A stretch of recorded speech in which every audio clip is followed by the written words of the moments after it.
فبأي آلاء ربكما تكذبان. زندہ باد کے نعرے لگائیں تو نظر لگنے کا بہت خطرہ ہوتا ہے. تو میں جب اپنی تعریفیں سنتا ہوں نا یوٹیوب پہ کمنٹس، واہ مفتی صاحب سبحان اللہ، اس آدمی سے مجھے عشق ہے، ایسے بیانات کرتا ہے، تو پھر نیگیٹو بھی دیکھتا ہوں، یہ بندہ ہی ٹھیک نہیں ہے. کیونکہ پھولتا ہے نا نفس انسان کا اپنی تعریفیں سن کے، تو وہ پھر نیگیٹو بھی سن نہ دنیا ملی، کہیں کے بھی نہیں رہے وہ.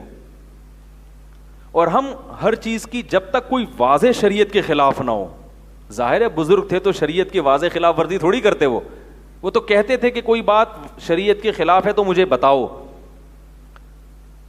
دو یعنی مطلب ہوتے ہیں کسی کی بات کے، تو میں کوشش کرتا تھا بھائی اس کا یہ مطلب بھی ہوتا ہے تو ایک اور مطلب بھی ہے، وہ کیا ہے، اچھا مطلب نکالو. مثلا ہمارے حضرت کی عادت تھی بیٹھ کے اپنی تعریفیں کرتے تھے، اپنی تعریفیں کرتے تھے. تعریفیں کیسے؟ فرما دیا جو گھڑی ہے نا 1.5 لاکھ روپے کی گھڑی ہے، بتاتے تھے مریدوں کو، ٹھیک ہے. اور فرمایا جو میری گاڑی ہے نا، گاڑی یہ کویت کے شہزادے سے خریدی ہے میں نے. اب جو جن کی مینٹل اپروچ، جو کم ظرف لوگ ہیں نا، چھوٹے ظرف والے، وہ کہتے ہیں یار یہ دیکھو یہ بزرگ ایسے ہوتے ہیں، میری گھڑی ایسی، میری گاڑی ایسی. ہم تھوڑا اچھا سوچتے، ہم کہتے تھے کہ بھائی یہ سادگی ہے، اور یہ حضرت بس اللہ کی نعمتوں کا اظہار کر رہے ہیں، ورنہ یہ اس عمر میں کسی کو یہ شوق تھوڑی ہوتا ہے میری گھڑی ایسی، میری گاڑی ایسی. کیا خیال ہے؟ نیا نیا کسی کے پاس پیسہ آئے تو چلو شو مارتا ہوا. حضرت تو ماشاءاللہ مالدار تھے، ٹھیک ٹھاک. تو ہمیں پتا تھا کہ ان کے دل میں شو بازی نہیں ہے، دل میں نہیں ہے ان کے شو بازی، بس وہ بتانے کے لیے کہ اللہ کی نعمتیں دیکھو، اللہ کی نعمتیں میرے پاس. حضرت کی عمر 78 سال ہو گئی تھی، مگر اپنے آپ کو بوڑھا نہیں کہتے تھے، بوڑھا نہیں کہتے تھے. اور کوئی حضرت کو اگر بوڑھا کہہ دے تو اس کی خیر نہیں تھی، ٹھیک ہے. بوڑھا اگر حضرت نے کسی کو کہہ دیا نا تو اس کی خیر تھی نہیں، خیر نہیں تھی اس کی.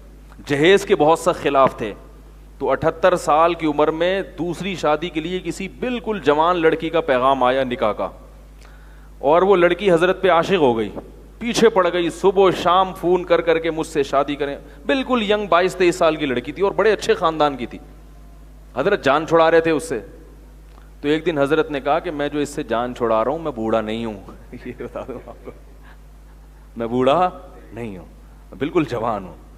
لیکن ہمارے حضرت خلاف تھے 2 شادیوں کے، اس لیے کہ ان کے پوری اس معاملے میں نہیں تھی تحقیق. تو کیونکہ ہم تو شریعت کو فالو کریں گے نا، تو وہ حضرت کہتے تھے کہ میں نے کی تو یہ سارے علماء شروع کر دیں گے، یہ دین کا کام کون کرے گا، بھی تو شادیوں میں الجھ جائیں گے. اس لیے حضرت نے انکار کیا. اور پھر حضرت نے انکار کے لیے بہانہ کیا نکالا؟ حضرت نے فرمایا جہیز کے بہت سخت خلاف تھے، جہیز کے. اس کے باوجود حضرت نے شرط لگائی کہ میں اس لڑکی سے شادی کروں گا. جہاد کا بڑا شوق تھا حضرت کو نا، جہاد کا، اور تھے بھی بڑے پہلوانی کیے جوانی میں.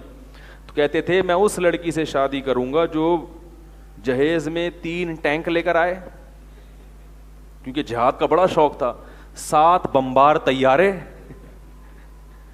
7 بمبار طیارے. اور وہ افغانستان میں نا ایک ایئر کرافٹ گن ہوتی تھی، اس میں 40 توپیں ایک ٹائم پہ نکلتی تھی، اس کو پشتو میں کہتے تھے چہل میلا. تو فرماتے تھے ایک چہل میلا اور 20 گھوڑے اور پتہ نہیں کتنے بم، یعنی تاکہ میں جہاد کر سکوں. اب جو وہی کم ظرف لوگ ہیں وہ کہتے ہیں یار یہ بزرگ ہیں، ایک طرف جہیز کے خلاف بیان کرتے ہیں، دوسری طرف کہتے ہیں کہ میں اس عورت سے شادی کروں گا جو جہیز میں 10 بمبار طیارے لے کر آئے.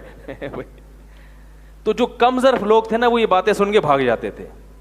ہم کہتے تھے بھائی یہ تو ایک سمجھانے کا طریقہ ہے کہ مجھے جہاد سے عشق ہے، اسٹائل ہے بھائی. یہ کون طیارے لے کر آ رہا ہے، کون گھوڑے لے کر آ رہا ہے، کوئی اتنا پاگل تھوڑی ہے جو جہیز میں گھوڑے اٹھا کے لے آئے.